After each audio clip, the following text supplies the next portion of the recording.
Sir আমার একটা প্রশ্ন ছিল। আচ্ছা, কি প্রশ্ন? দ্য পেন রাইটস উইল, আমি এটা এই বাক্যটা বেশি করতে পারবো না, তারপরে পড়ে দিবেন।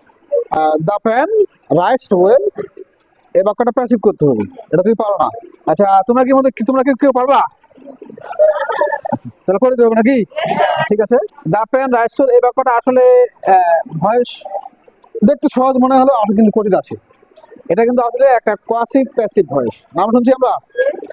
কোয়াসিভ প্যাসিভ ভয়েস নাম শুনছি, এটা হচ্ছে কোয়াসিভ প্যাসিভ ভয়েস। আর সাধারণ যে স্ট্রাকচার আছে, এই স্ট্রাকচার দিয়ে আমরা এই বাক্যটা ভয়েস করতে পারবো না। এটার জন্য একটা স্পেসিফিক আলাদা স্ট্রাকচার আছে। তো সবাই বাক্যটা লক্ষ্য করো।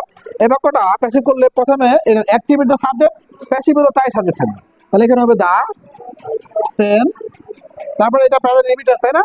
এখানে আমাদের অক্সিলারি ভার্ব ইজ লিখতে হবে। ইজ লেখার পরে শেষের ওয়ার্ডটা আগে লিখতে হবে, শেষের ওয়ার্ডটা। দা পেন ইজ ওয়েল, এরপরে একটা ওয়ার্ড যুক্ত করা হচ্ছে কি when.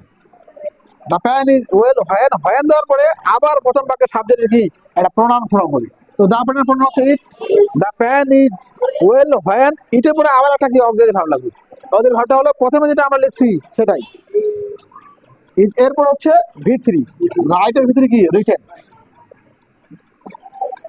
The pen is well when it is written. এখন আরেকটা ছোট ওয়ার্ড যুক্ত করতে হবে এই বাক্যটার জন্য, শুধু এই বাক্যটার জন্য, অন্য ক্ষেত্রে এগুলো আবার হয় না। এখানে হবে with. The pen is well when it is written with. এইটা